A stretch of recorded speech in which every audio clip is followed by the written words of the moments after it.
નમસ્કાર. આજે આપણે ફરી મળ્યા છીએ ઇન્ડિયન એક્સપ્રેસના એડિટોરિયલ પેજના ડિસ્કશન માટે અને આજે તારીખ છે 11 જુલાઈ. 11 જુલાઈના રોજ 4 મહત્વના આર્ટિકલ આપણે ડિસ્કસ કરીશું અને આ આર્ટિકલમાં પ્રથમ આર્ટિકલ છે એઆઈ બેઝ ઉપર. એઆઈ એ ભારતમાં એઆઈ જનરેટ કરવા કરતાં એઆઈ ડેવલપમેન્ટ ઉપર વધારે ધ્યાન આપવાની છે. એ સૌથી વધારે આપણે આમાંથી મોટું લેશન શીખવા મળે એવું છે. અને બીજું, ભારત પાસે શક્તિ કઈ છે તો ડિજિટલ પબ્લિક ઇન્ફ્રાની. અહીંયા એક આર્ટિકલ છે કે ચાઇના સાથે આપણે સંબંધો સુધારવા પડશે. વેપારમાં ચાઇના સિવાય આપણો બીજો કોઈ એટલો મજબૂત ઓપ્શન નથી. બિકોઝ ચાઇના છે અત્યારે આપણી જે નોન ફ્યુઅલવાળી જે ડેફિસિટ છે એમાં સૌથી ઓછી ડેફિસિટ આપણી નોન ફ્યુઅલવાળી કોના સાથે છે? ચાઇના સાથે છે. એટલે આપણે નોન ફ્યુઅલ બેઝ ઉપર જે પણ વ્યાપાર કરીએ છીએ એ ચાઇના સાથે વધારે થાય છે. સાથે એસવાય કુરેશી સરનો અહીંયા આર્ટિકલ છે કે કઈ રીતે વોટ છે એ મહત્ત્વનો એક અધિકાર છે. તમને આ અધિકાર છે તો તમે છો એવું અત્યારે એક સમીકરણ બેસી રહ્યું છે. શું આ સમીકરણ છે અને એમાં એઝ અ સિટીઝન આપણે શું ધ્યાન રાખવાની જરૂર છે, સ્ટેટે શું કરવું જોઈએ અને સુપ્રીમ કોર્ટ અને ઇલેક્શન કમિશન આ બાબતે શું કહે છે, આ બધી વાતો આની અંદર આપણને જાણવા મળશે. તો ચલો શરૂ કરીએ આજનું ડિસ્કશન. ડિસ્કશન શરૂ કરીએ એના પહેલાં જો તમને આ એફર્ટ્સ ગમતો હોય, તમને લાગતું હોય કે જેન્યુઅનલી આ તમને હેલ્પ કરે એ સ્તરનું છે, તો તમે આ વસ્તુને પ્રમોટ કરો, લાઇક, સબસ્ક્રાઇબ, શેર કરો, તમારા મિત્રો સુધી મેક્સિમમ પહોંચાડો અને આમાં કંઈ સુધારો કરવા જેવો લાગતો હોય તો તમે એ વસ્તુ કોમેન્ટમાં શેર કરી શકો. ઓકે, ચલો શરૂ કરીએ કે જાપાનમાં એક ઘટના બની. શરૂઆત થાય છે કે જાપાનનો એક વ્યક્તિ છે સોગેન કાટો, એના ઘરની મુલાકાત લેવા માટે જાપાન સરકાર ત્યાં જાય છે અને એને ખબર પડે છે કે આ વ્યક્તિ તો 30 વર્ષથી મૃત્યુ પામ્યો છે. આ 30 વર્ષથી મૃત્યુ પામેલો વ્યક્તિના પરિવાર શું કરી રહ્યો હતો તો એના નામે પેન્શન મેળવી રહ્યો હતો. હવે પેન્શન મેળવે છે એનો કંઈ વાંધો નહીં, પણ દરેક સરકારના અમુક નિયમો હોય છે. વ્યક્તિ જીવિત હોય તો એને આટલા ટકા પેન્શન મળશે, જો મરી જાય છે તો પરિવારને આટલા ટકા પેન્શન મળશે. પણ અહીંયા શું હતું, પરિવાર પૂરેપૂરું પેન્શન મેળવી રહ્યો હતો. એના કારણે થયું શું કે વાત અહીંયા એ રીતે લિંક કરવામાં આવી કે ભારતમાં આવા જે પેન્શન ફ્રોડ થતા હતા એ ઘટી ગયા છે. કેમ પેન્શન ફ્રોડ ઘટી ગયા છે? બિકોઝ ભારતે ઇન્ડિયા આધાર પ્રોગ્રામ લોન્ચ કર્યો. ઇન્ડિયા આધાર પ્રોગ્રામ લોન્ચ કરવાથી સરકારની જે ખર્ચની ક્ષમતા છે એમાં પણ 117 ગણો સુધારો થયો. આપણું જે ટ્રાન્ઝેક્શન છે યુપીઆઈ પેમેન્ટ દ્વારા એ પણ 42% વધ્યું. અને આ જે ડીપીઆઈ છે, આપણું ડિજિટલ પબ્લિક ઇન્ફ્રા છે, એને એઆઈ સાથે ઇન્ટિગ્રેટ કરવાથી શું થઈ? સ્ટેટની ક્ષમતાઓ વધી, રાજ્યની ક્ષમતા વધી. અને રાજ્યની ક્ષમતા વધી ત્યારે રાજ્ય કલ્યાણકારી પગલાઓ બહુ સારા લઈ શકે, એટલે સિટીઝન એમ્પાવર થાય. સિટીઝન એમ્પાવર થાય એટલે શું થાય? એનો લાર્જર ઇફેક્ટમાં જનવિશ્વાસ વધે. પરંતુ છેલ્લા કેટલાક વર્ષો છે, લેખક કહે છે તે ઇન્ડિયન ટેક માટે બહુ અઘરા રહ્યા છે. બિકોઝ આપણી પાસે કોઈ એવો ક્રેડિબલ પાવર નહોતો એઆઈ જનરેશનનો. ડીપસીક છે તો ચાઇનાનું છે અને ડીપસીક આવ્યું એટલે શું થયું? આપણી જે સોફ્ટવેર સર્વિસીસ હતી બધી, એ સોફ્ટવેર સર્વિસીસ કેવી થઈ ગઈ?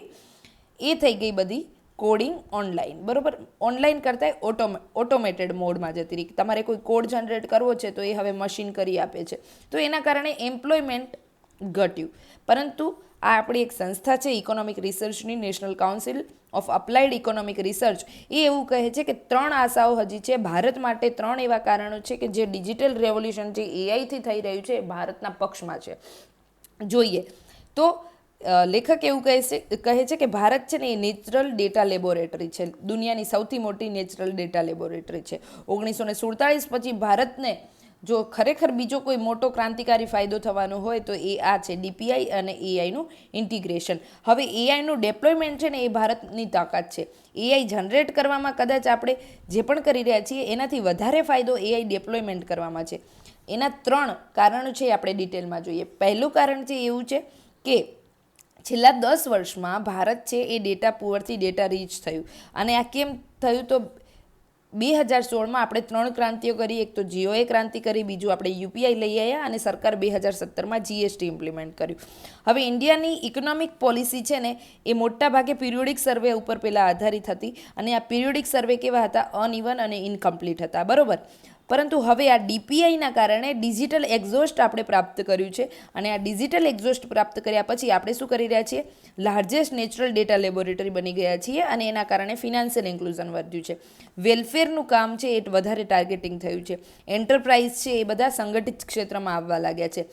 ઇકોનોમિક્સ છે પ્લેટફોર્મ ઇકોનોમિક્સ વધ્યું છે, બરાબર. એટલે જે આપણે ઉબર છે, ઝોમેટો છે, સ્વિગી, તો પ્લેટફોર્મ ઇકોનોમિક્સ વધ્યું છે અને ડિજિટલ ગવર્નન્સ પણ વધ્યું છે. સાથે યુપીઆઈ ના કારણે મંથલી જે વ્યવહારો થતા હતા, નાણાકીય વ્યવહારો, એમાં 23 અબજ જેટલા વ્યવહારો હવે ઓનલાઈન થવા લાગ્યા છે. અને આ એવું કહેવાય કે વિશ્વનું સૌથી મોટું બિહેવિયરલ ડેટાબેઝ છે. સાથે જીએસટી છે એના કારણે પણ 20 કરોડ જેટલા વ્યવહારો રિયલ ટાઈમ ઉપર થવા લાગ્યા છે, બરાબર. બીજું છે આપણી પાસે ફાસ્ટેગના કારણે પણ જે ટ્રાન્ઝેક્શન થાય છે એના કારણે આપણે મોબિલિટી અને લોજિસ્ટિકનો ડેટાબેઝ બહુ જ મોટા સ્કેલ ઉપર આપણે મળી રહ્યો છે. અને સાથે આધાર ઓથેન્ટિફિકેશનના કારણે આપણને 16 ગણું એક્સપાન્શન કરી રહ્યા છીએ. શેમાં? તો બેનિફિટ જે ટાર્ગેટેડ બેનિફિશિયરીને જાય, ડીબીટીમાં જાય, તો આ બધો ફાયદો ભારતને થઈ રહ્યો છે. ફોર ધ ફર્સ્ટ ટાઈમ, પ્રથમ વખત કોઈ પણ ડેવલપિંગ કન્ટ્રી એના પોપ્યુલેશન સ્કેલનો ઉપયોગ કરીને ડિજિટલ ડેટાબેઝ તૈયાર કરતી હોય અને માત્ર એક કન્વેન્શનલ પરંપરાગત જે આપણી સ્ટેટિસ્ટિકલ સિસ્ટમ હતી એના ઉપર એની રાહ જોયા વગર આપણે ડિજિટલી આટલા બધા પાવરફુલ થયું હોય કોઈ વિકાસશીલ દેશ, તો એ એકમાત્ર ભારત છે. હવે જોઈએ તો આપણે આમાં ઘણું બધું કરવાનું બાકી પણ છે. કયું કયું કામ? તો એકેડમિક રિસર્ચ આમાં વધારવા જોઈએ, આપણે થિંક ટેન્ક આ બાબતે નવી નવી તૈયાર કરવી જોઈએ. ઓપન પબ્લિક ડેટા છે એ તો વધી રહ્યો છે, પરંતુ ફ્યુચર છે એ હજી ઘણું અલગ છે. હવે સેકન્ડ વસ્તુ શું છે? તો પોલિટિકલ રીઇમેજિનેશન. ઇન્ડિયાનું જે 1947 પછી જોઈએ તો વર્લ્ડની લાર્જેસ્ટ ડેમોક્રેસી આપણે લઈ આવ્યા. 1947 પછી જે પોલિટિકલ રીઇમેજિનેશન થયું એમાં આપણે મજબૂત લોકશાહી તરીકે ઉભરી આવ્યા, પરંતુ આપણે શું લાર્જેસ્ટ ઇકોનોમી કેમ ના બની શક્યા? આ પ્રશ્ન છે લેખકનો. પછી બીજું, બિસાઇડ્સ કે આના ઉપરાંત આપણે છે ને 1956માં સેકન્ડ 5 યર પ્લાન લઈ આવ્યા અને આમાં આપણી સ્ટેટની કેપેસિટી કેવી જોવામાં આવી? નબળી. બિકોઝ આપણે જે ટ્રાન્ઝિશન કરવાનું હતું ફાર્મ ટુ નોન ફાર્મમાં, એમાં આપણે ખૂબ જ અનસક્સેસફુલ રહ્યા, બરાબર. હિસ્ટોરિકલી, ઐતિહાસિક રીતે જોઈએ તો સરકાર શું કરી રહી છે? પોતાની સ્ટેટ કેપેસિટી વધારી રહી છે. કઈ રીતે? એડમિનિસ્ટ્રેટિવ સ્ટ્રક્ચરમાં વધારે પાવરફુલ થઈને. આપણે અત્યારે જે બજેટનો ખર્ચો છે 1947માં જે 198 કરોડ જેટલા રૂપિયા આપણે બજેટમાં ખર્ચતા હતા, એનાથી અત્યારે આપણે 53,000 ગણો ખર્ચો વધારે કરીએ છીએ. પરંતુ શું આપણે ખરેખર એટલું પાવરફુલ કામ કરી શક્યા છીએ? કર્યા તો ના. ડીપીઆઈ એનેબલ જ્યારે આપણે થઈશું, આપણે હવે આ ડિજિટલ પબ્લિક ઇન્ફ્રા લાવીશું, ત્યારે આપણી અલોકેશન એટલે આપણી જે ફાળવણી છે એ, આપણી જે સેવાઓની આપૂર્તિ છે એ, પછી આપણે ફ્રોડ જે ડિટેક્ટ કરવાના છે એ, અને આપણે રિસ્પોન્સ બહુ ઝડપથી આપવાના છે. તો આ બધામાં આપણે આ ડીપીઆઈ છે એ કામ લાગી શકે એમ છે. હવે જુઓ, પરંતુ આપણે ફરી કલ્પના કરીએ કે આ સિટીઝનનો ઇન્ટરફેસ જે છે એમાં શું છે? ઇન્ટરઓપરેબિલિટી નથી. આપણે જે લોકોને જે પણ સેવાઓ આપીએ છીએ એમાં દરેક જે વિભાગ છે એમાં શું છે? ઇન્ટરઓપરેબિલિટી નથી. ફૂડ ડિપાર્ટમેન્ટ કંઈક અલગ કહે છે, ફાર્મ ડિપાર્ટમેન્ટ કંઈક અલગ કહેશે, એજ્યુકેશન ડિપાર્ટમેન્ટ કંઈક અલગ કહેશે, હેલ્થ ડિપાર્ટમેન્ટ કંઈક અલગ કહેશે, પણ એ બધાનું મૂળ કામ પાછું એક જ હોય, લોકોની સુખાકારી વધારવાનું. તો બેટર છે કે આપણે કંઈક એવી ઇન્ટરઓપરેબિલિટીની સિસ્ટમ સ્થાપવી જોઈએ જેથી આ ફિઝિકલી સિલોમાં ને જે ડિજિટલી સિલો છે એમાં જે કામ થઈ રહ્યું છે એ ઘટે. The government internal technology capacity છે એ વધારવી પડશે. અને બીજું કે આપણે જે પણ અત્યારે એપીઆઈ અત્યારે જે આપણે આપીએ છીએ, બરાબર, તો આપણે અત્યારે ઘણી બધી વસ્તુઓ છે એ એપ્લિકેશન ફોર્મમાં આપીએ છીએ, પરંતુ એપ્લિકેશન ફોર્મમાં એઆઈની જે કેપેસિટી છે એનો જે ડેટા છે એ પણ હજી કેવો અનસ્ટ્રક્ચર્ડ ડેટા, અને આ અનસ્ટ્રક્ચર્ડ ડેટા છે એના કારણે આપણે લીપફ્રોગ ડેટા સુધી પહોંચવામાં મદદ કરી શકે છે એઆઈ. આના માટે જનવિશ્વાસનો જે સિદ્ધાંત છે એને ધ્યાને રાખીને એક આર્કિટેક્ચર ઊભું કરવાનું છે, અને આ આર્કિટેક્ચર કેવું હોવું જોઈએ? મલ્ટિપલ લેંગ્વેજમાં હોવું જોઈએ. બિકોઝ જુઓ, આપણા અહીંયા છે ને ભાષાકીય વિવિધતા વધારે છે. હવે બધી એપ્લિકેશન ઇંગ્લિશમાં જ બને કે હિન્દીમાં બને તો એ લોકો સુધી એકચ્યુઅલી એનો બેનિફિટ જેટલો થવો જોઈએ એ નહીં થાય. માટે આપણે મલ્ટિપલ લેંગ્વેજમાં ઇન્ટરફેસ બનાવવા પડશે, અને જેનાથી શ્રમ, શિક્ષણ, આ બધા ક્ષેત્રોમાં એનાથી ફાયદો થઈ શકે. AI will improve public health expenditure. બરાબર. ઇન્ડિયા એ ફર્સ્ટ લાર્જેસ્ટ કન્ટ્રી છે કે જે ઇન્ટિગ્રેટ કરી રહી છે એઆઈને એના પોપ્યુલેશન સ્કેલ સાથે. અમેરિકાએ શું કર્યું? પ્રાઇવેટ સેક્ટર ડેટાબેઝ ઇકોસિસ્ટમ બનાવી. ચાઇનાએ શું કર્યું? તો AI platform centric digital ecosystem બનાવી. પરંતુ અહીંયા લેખક કહે છે કે જો તમારી પાસે ડીપીઆઈ નહીં હોય ને માત્ર એઆઈ હશે તો પછી એ ઇન્ફ્રાસ્ટ્રક્ચરના રૂપમાં છે, અને એઆઈ છે અને ડીપીઆઈ નથી તો પછી તમારી પાસે માત્ર માહિતી છે. તો આ બંને એકબીજા વગર અધૂરા છે. માટે એઆઈ પ્લસ ડીપીઆઈ તો જ સ્ટેટની કેપેસિટી વધે. ફાઇનલી લેખક આપણને 3 કારણો આપ્યા હતા. એમાંથી ત્રીજું કારણ એ છે કે ભારત છે ને એને ચિંતાઓ છે ઘણી બધી. કઈ? કે આ એઆઈની ઇમ્પેક્ટના કારણે એની જોબ સ્ટ્રક્ચર છે મતલબ બેરોજગારી વધશે. તો આ સમજી શકાય એવી ચિંતા છે. પરંતુ એવું કે લેખક એવું કહે છે કે આપણે છે ને આપણા પાસે તાકાત એ છે કે આપણે એઆઈના જે આ ફ્રન્ટિયર મોડલ છે એ ફ્રન્ટિયર મોડલ બનાવીએ કે ના બનાવીએ, પરંતુ ડેપ્લોઈંગ એઆઈનું જે કરવાનું છે એમાં આપણા સિટીઝનની તાકાત રહેલી છે. બરાબર. એના માટે આપણે આપણા નાગરિકો છે એની ઇન્જેન્યુનિટી વધારવાની છે, ઓર્ગેનાઇઝેશનલ સેવિનેસ વધારવું પડશે. સાથે હ્યુમન કેપિટલ છે એને એઆઈ જનરેશન જે થઈ રહ્યું છે એમાં એનો ઉપયોગ કઈ રીતે થઈ શકે એ શીખવાડવાની જરૂર છે. એટલે લેખક અહીંયા કહે છે કે તમારે કોઈ કાર બનાવવાની જરૂર નથી, પરંતુ એ ડ્રાઈવ કઈ રીતે થશે એ શીખવાની જરૂર છે. માટે આપણે રસ્તા બનાવવાના છે, એઆઈ એપ્લિકેશનને યુઝ કરવાના, અને પીપલને આપણે એના ઇકોનોમિક અને સોશિયલ લાભો કઈ રીતે મેળવી શકાય એ વસ્તુ શીખવાડવાની છે. માટે the deployment of AI is in DPI could make ઇન્ડિયાને યુઝ કેસ કેપિટલ બનાવશે. તો જે આ ડેપ્લોયમેન્ટ થશે એઆઈનું ડીપીઆઈ દ્વારા, તો એ ભારતને શું બનાવશે? Use case capital. એઆઈ ભલે ચાઇના અમેરિકા બનાવે, પણ એનો ઉપયોગ કરાવડાવવા માટે એને ભારત પાસે આવવું પડશે. અને not unlike the American state that used defence spending during the cold war to catalyse Silicon Valley. India's enterprise DPI currently under implementation. હાલ આપણું ડીપીઆઈ છે અંડર ઇમ્પ્લિમેન્ટેશનમાં છે, અને આપણે હજી તો આ નંબર છે આપણી એન્ટિટી જે ડિજીલોકરની છે, એપીઆઈનો જે સેતુ છે, સિંગલ સોર્સથી આપણે જે કામ કરવાનું છે આ બધા ઉપર કામ કરવાની જરૂર છે. અને આ બધું પોટેન્શિયાલિટી એની કમ્બાઈન ક્યાં થવાની છે? તો આ આધાર પૂંજીવાળું આપણું જે આખું નેટવર્ક છે, આપણી પાસે આધાર ડેટા છે જેને આપણે કહીએ છીએ life time social security account for every citizen, એ રેવોલ્યુશનરાઇઝ કરશે. કઈ રીતે? તો સિમિલરલી જે રીતે એનપીસીઆઈએ પેમેન્ટ ક્ષેત્રને કર્યું એ રીતે. તો આના કારણે શું થશે કે ઇન્ફોર્મેશન અસમિટ્રી એટલે માહિતીની અસમાન પ્રમાણતા જે આપણી પાસે છે એ ઘટશે, અને ટ્રાન્ઝેક્શન કોસ્ટ પણ ઘટશે. ક્રેડિટ અલોકેશન આપણું બહુ સારું થશે. વર્કરની કોસ્ટ છે બરાબર, અને આપણને જે લેબર કોસ્ટ પડે છે એમાં પણ ઘટાડો થશે. સાથે વર્કર અને જોબ મેચિંગ જે આખી સિસ્ટમ છે કે એઆઈ આવવાથી કદાચ આપણી જોબ છીનવાઈ જશે એવું નહીં થાય, બિકોઝ આપણે એઆઈ ડેપ્લોયમેન્ટ ઉપર વધારે ધ્યાન આપીશું તો આ જોબ છે એની સાથે આપણા લોકો વધારે મેચ થઈ શકશે. અને સપ્લાય ચેઇન જે આખી છે એમાં ભારતનો ફાળો વધશે, અને આપણી લોજિસ્ટિક એફિશિયન્સી પણ વધશે. અને આના કારણે આપણે ઉચ્ચ વેતનવાળી પ્રાઇવેટ નોન જોબ ફાર્મ વધારી શકીશું. હવે અર્થશાસ્ત્ર એવું સજેસ્ટ કરે છે, કૌટિલ્યનું અર્થશાસ્ત્ર એવું કહે છે કે કોઈ પણ સ્ટ્રેટેજી છે એ ત્યારે જ સૌથી વધારે પાવરફુલ થાય જ્યારે એની પાસે શેની તાકાત હોય? ચોઈસની. એની પાસે ટાઈમિંગની એક પસંદગી હોય અને પ્લેસની એક પસંદગી હોય. બરાબર. આ 3 પસંદગી જ્યારે ભેગી થાય ત્યારે પરસ્પર આનું જે રીએન્ફોર્સમેન્ટ થાય એ કોઈપણ ક્ષેત્રના ઇમ્પ્લિમેન્ટેશનમાં એ પાવરફુલ બને છે. હવે કમ્બાઇનિંગ અવર સ્ટ્રેન્થ ઇન ડીપીઆઈ. બરાબર. આ બધી આપણી જે તાકાત છે એને ડીપીઆઈની અંદર આપણે એનું કમ્બાઈન એટલે આપણે એનું સંકલન ડીપીઆઈ સાથે કરીશું ત્યારે આપણે ટોપ જનવિશ્વાસ જે પ્રાપ્ત કરવાનો છે એ પ્રાપ્ત કરી શકીશું.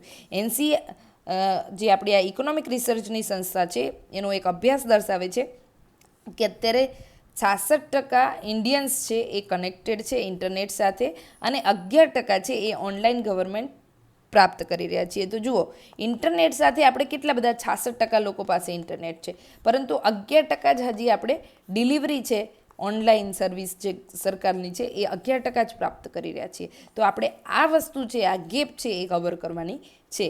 તો આપણે 1947માં પણ એક ટ્રાઇસ્ટ વિથ ડેસ્ટિની આપણે લખી હતી ને હવે એક આપણે નવી આવી એક આપણે ભારત ભાગ્ય વિધાતા ફરીથી આવું બનવાનું છે અને આપણી રાજ્યની ક્ષમતા છે એ વધારવાની છે, સિટીઝનનું સેટિસ્ફેક્શન વધારવાનું છે અને સમૃદ્ધિ છે એ આપણે સૌના માટે લઈ આવવાની છે, માસ પ્રોસ્પેરિટી. બરાબર.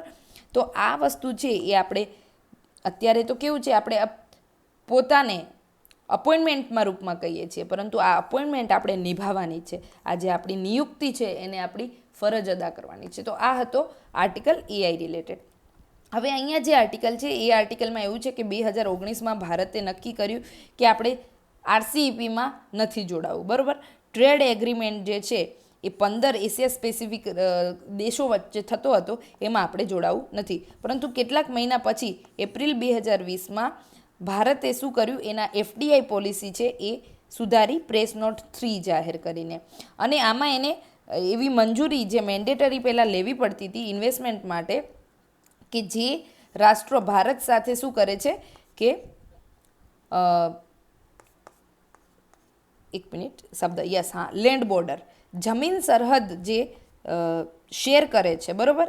જે રાષ્ટ્રો ભારત સાથે જમીનની સીમાએથી જોડાયેલા છે, આમના માટે એક સુધારો કર્યો કે આ લોકોએ હવે જો ઇન્વેસ્ટમેન્ટ કરવું હોય ભારતમાં તો ગવર્મેન્ટની મંજૂરી એમને લેવી પડશે.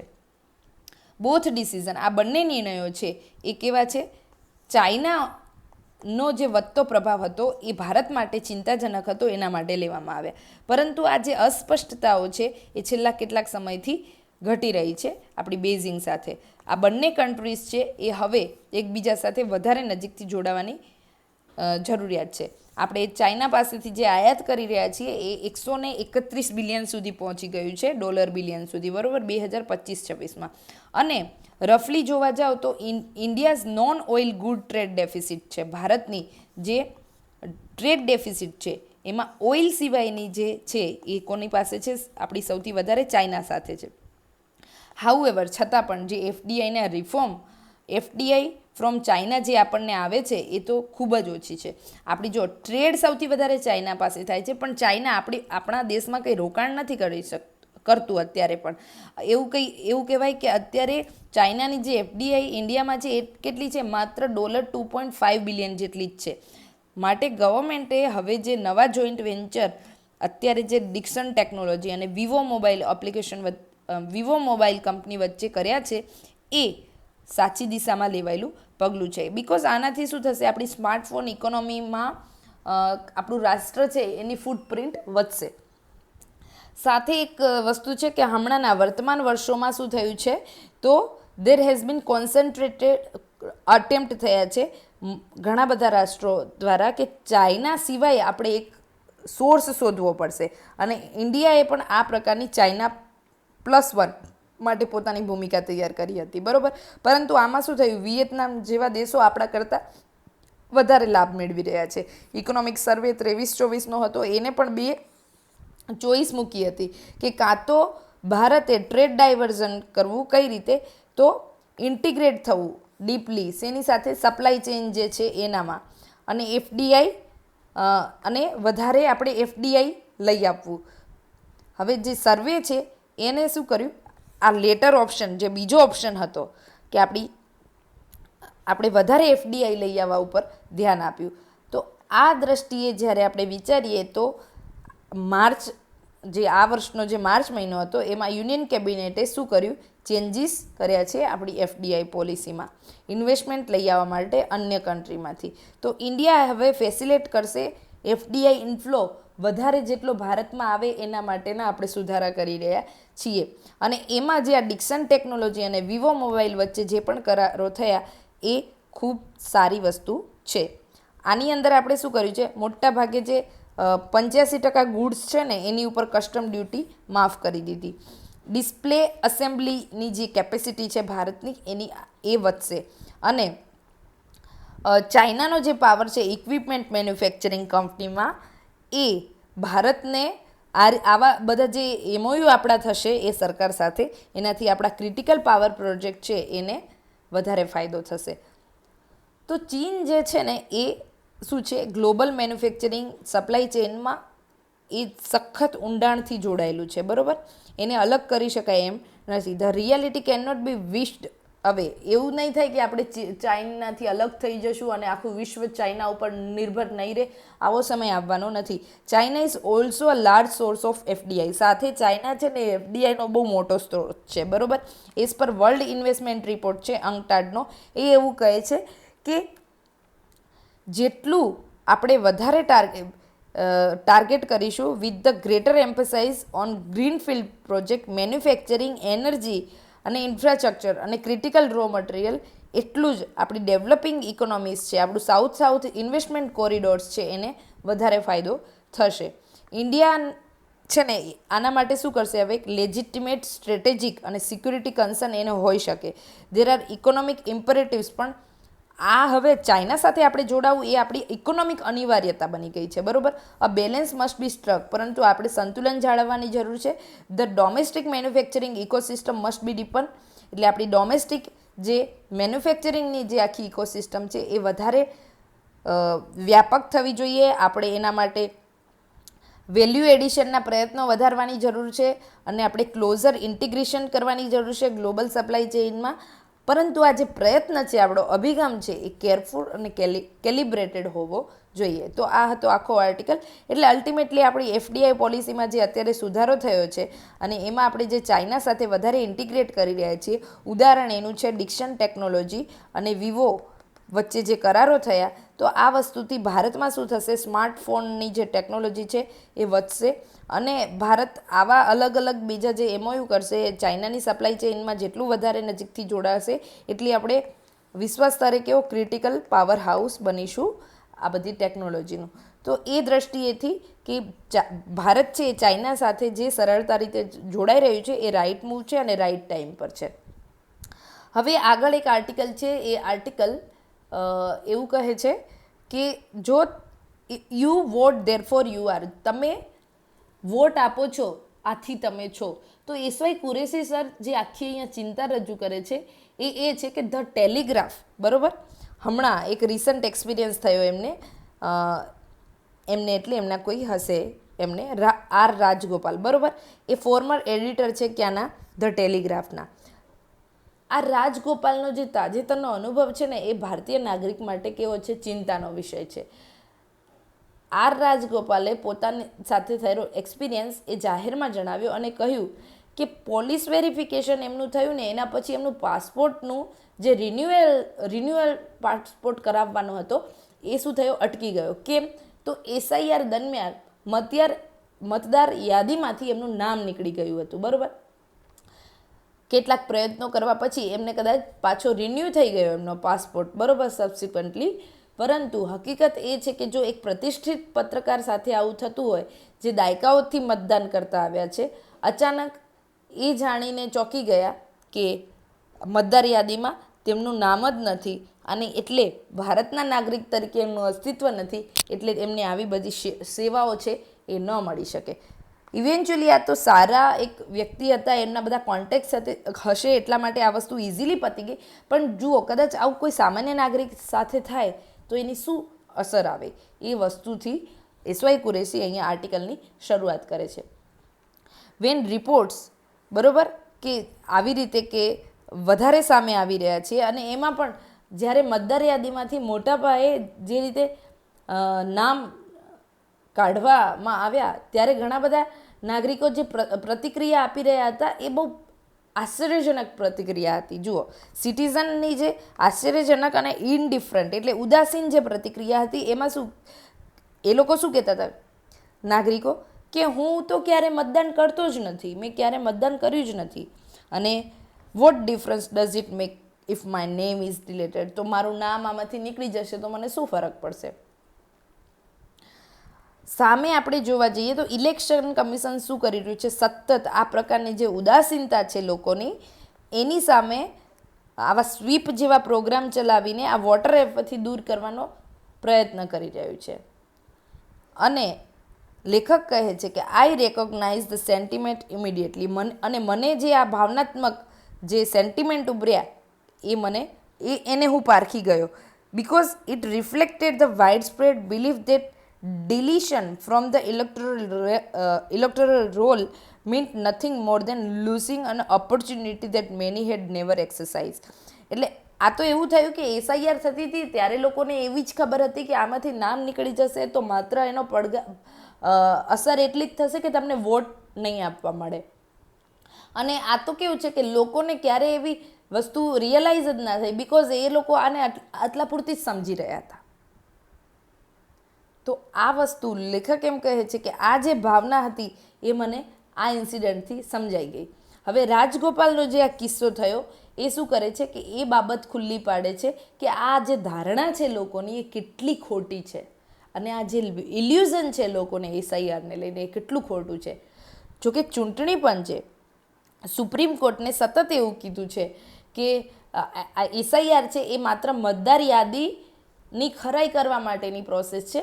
આનાથી કંઈ તમારું નામ રદ થઈ જશે કે તમને મતદાન અધિકાર સિવાયના અન્ય કોઈ પરિણામો છે એનું કોન્સિક્વન્સીસ બીજી કોઈ પણ તમારે સરકારની સેવાઓ તમે લો છો કે નથી લેતા એના સાથે એસઆઈઆરમાં તમારું નામ અહીંયાથી નીકળી ગયું એની સાથે એને કોઈ લેવા દેવા નથી, એની ઉપર એની ઇફેક્ટ કોઈ નહીં આવે.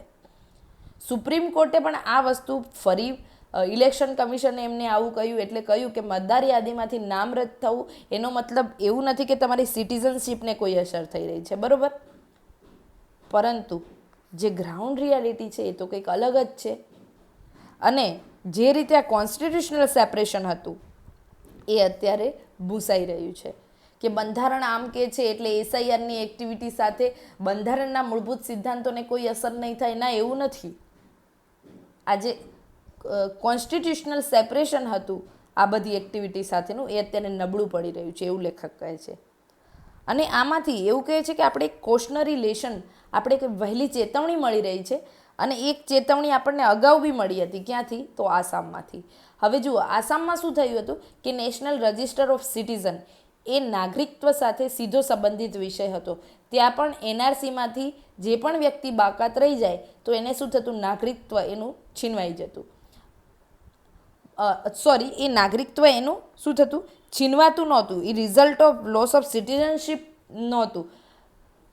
પણ આપણે જોવા જઈએ તો છતાં પણ કેટલા બધા પરિવારો છે એ આ પ્રક્રિયામાં અત્યારે આસામમાં ફસાયેલા છે કે એનઆરસીમાં એમનું નામ નથી એટલે એમની પાસે સિટીઝનશીપ પણ નથી. તો આ લોકો અત્યારે ટ્રિબ્યુનલના ધક્કા ખાય છે અને પોતાને એ સાબિત કરવા માટે કે અમે ભારતના સિટીઝન્સ છીએ, અમે ભારતના નાગરિકો છીએ. હવે what incidentally are the welfare schemes. હવે આનો પડઘો છે એ આખરે આપણી કલ્યાણકારી યોજનાઓ ઉપર પણ પડી શકે. જાહેર વિતરણ પ્રણાલી છે, પીડીએસનું જે માળખું છે એના પર પણ પડી શકે. વિદ્યાર્થીઓને શિષ્યવૃત્તિ, વૃદ્ધાવસ્થા, વિધવા, વિકલાંગ પેન્શન, પ્રસૂતિ લાભો, એલપીજી સબસિડી, આવાસ સહાય, તો આ બધા ઉપર આરોગ્ય વીમો લઈ લો, ડાયરેક્ટ બેનિફિટ ટ્રાન્સફર લઈ લો, બરાબર. નિયમિત જે આપણે બેન્કિંગ સેવાઓ મેળવીએ છીએ એ હોય. આ સાથે આ બધાને જો આ અસર કરી શકે એમ છે. ભલે સરકારી ડેટાબેઝનો જે હેતુ છે એ ક્યારે અન્ય ડેટાબેઝ હેઠળ નાગરિકના અધિકાર નક્કી કરવાનો નથી હોતો, તેમ છતાં આના બ્યુરોક્રેટિક ઇમ્પ્લિકેશન એવા આવે છે કે જે મૂળ હેતુ હોય એનાથી ઘણા વ્યાપક હોય છે, બરાબર. એટલે એડમિનિસ્ટ્રેટિવ કોન્સિક્વન્સીસ છે એ ખરાબ આવી શકે છે. આગળ લેખક વાત કરે છે કે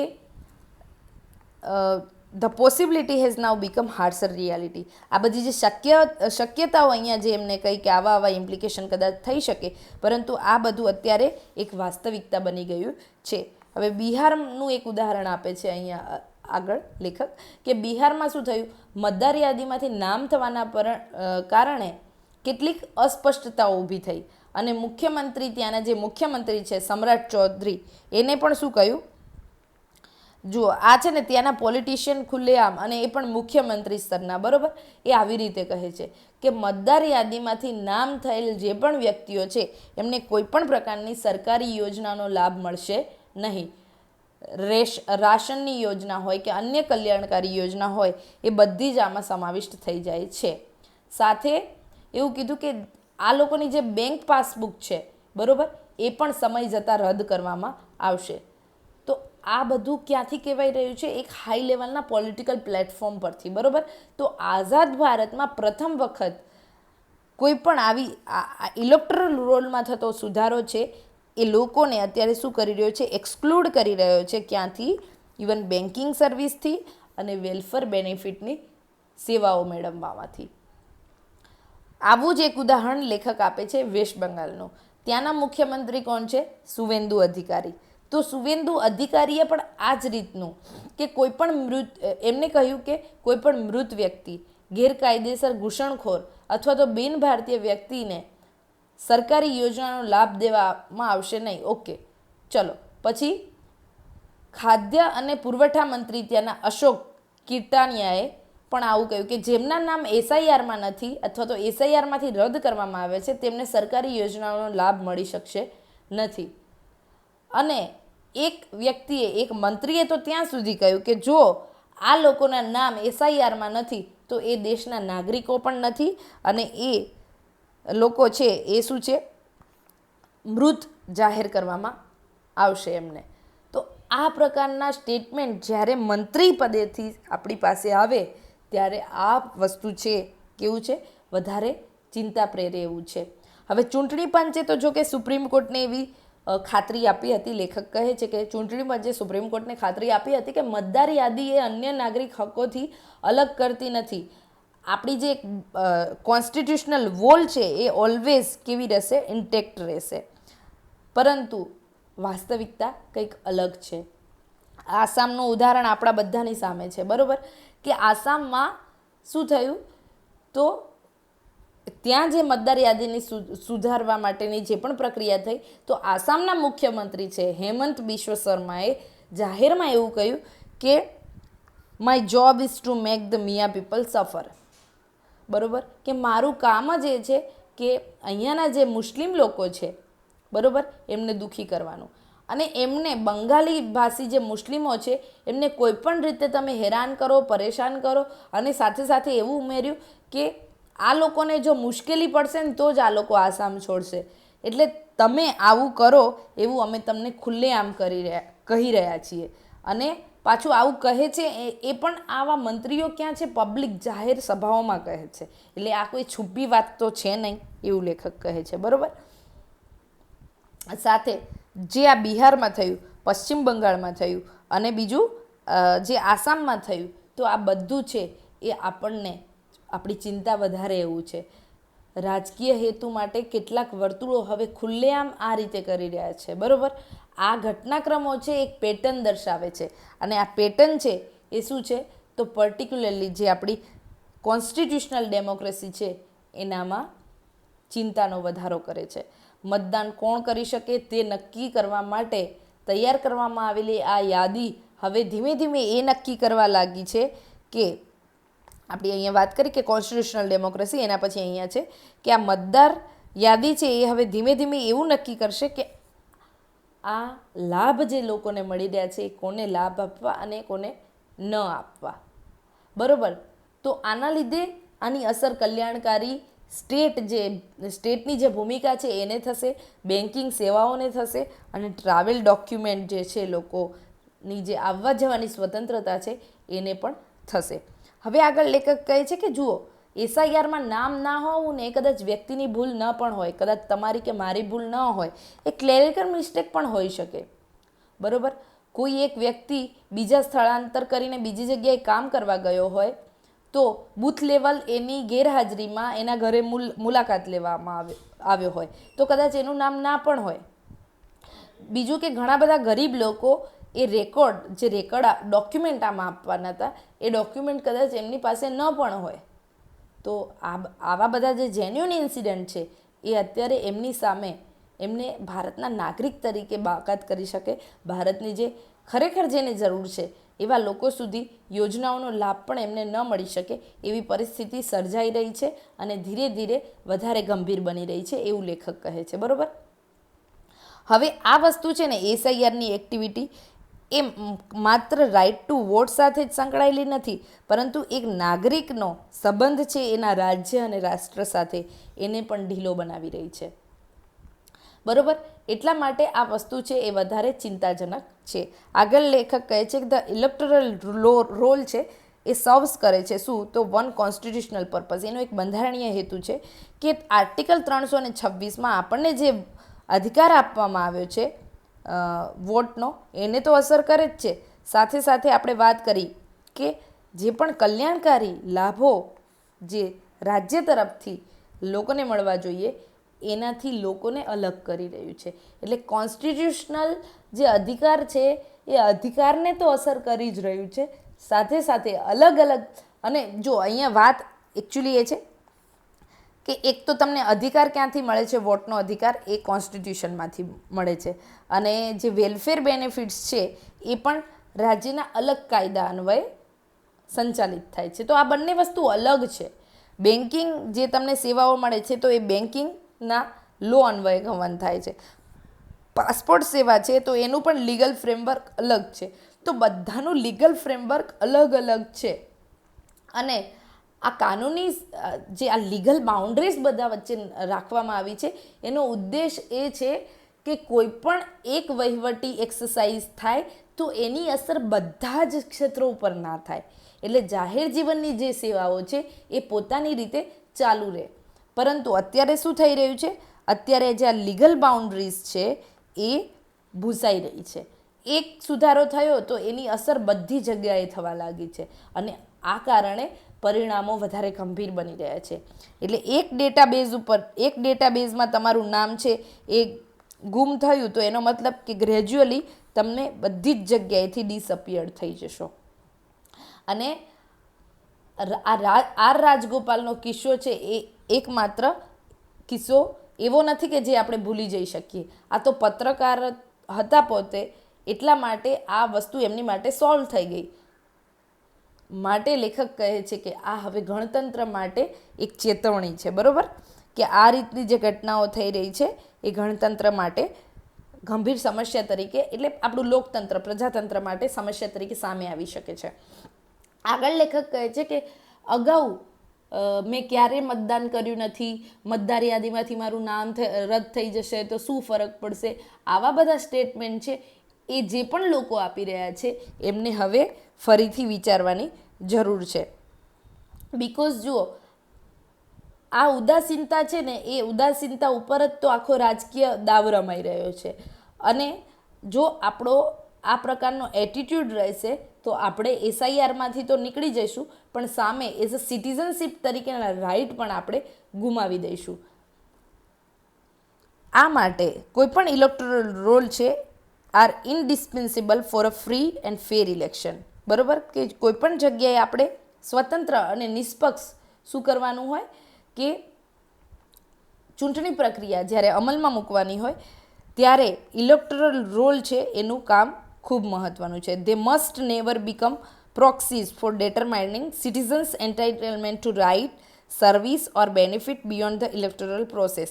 એટલે આ ઇલેક્ટોરલ રોલ છે એ ક્યારે આ રીતે કામ ના કરવા જોઈએ, આ પ્રોક્સી વેમાં કામ ના કરવા જોઈએ કે સિટીઝનના જે એન્ટાઇટલમેન્ટ છે રાઇટ તરીકેના, સર્વિસ તરીકેના, બીજી બધા બેનિફિટ લેવામાં એને અવરોધે.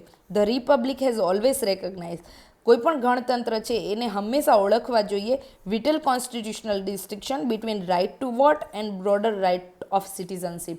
એટલે એક નાગરિક તરીકેના તમારા જે અધિકારો છે એ ઘણા વ્યાપક છે રાધર જે તમારો જે વોટનો અધિકાર છે એના કરતાં. તો આ બંને વચ્ચે જે તફાવત છે, જે વિશેષતાઓ છે એ કોન્સ્ટિટ્યુશનલ વિશેષતાઓને આ ગણતંત્રમાં હંમેશા ગણતંત્રએ ધ્યાનમાં રાખવી જોઈએ. આ ધ રિપબ્લિક એટલે સરકારને ઉદ્દેશીને કહેવાયું છે. The distinction now deserve to be reaffirmed. અને જે આ વિશેષતાઓ છે એને હવે ફરી પુનર્સમર્થન આપવાની સમય આવી ગયો છે, અને આ માટે અહીંયા સ્પષ્ટતાઓ હોવી જોઈએ અને આ બાબતે કંઈ પણ મોડું થવું જોઈએ નહીં. For if deletion from the electoral rolls is allowed to acquire consequences, જો તમારું નામ નીકળી જાય છે અને એના પરિણામો તમને મળે છે તો એની જે કિંમત છે, આની જે તમે કિંમત ચૂકવી રહ્યા છો એ એવી છે કે આ તમારો માત્ર વોટનો મતનો અધિકાર નહીં પરંતુ એક સિટીઝનશીપ, તમારું નાગરિકત્વ છે એ ગ્રેજ્યુઅલી તમે ડિસઅપિયર થતા જશો. ક્યાંથી? તો ઓફિશિયલ એક્ઝિસ્ટન્સ, સરકારી દસ્તાવેજોમાં તમારું જે અસ્તિત્વ છે એ પણ ધીરે ધીરે ધીરે ભૂસાતું જશે.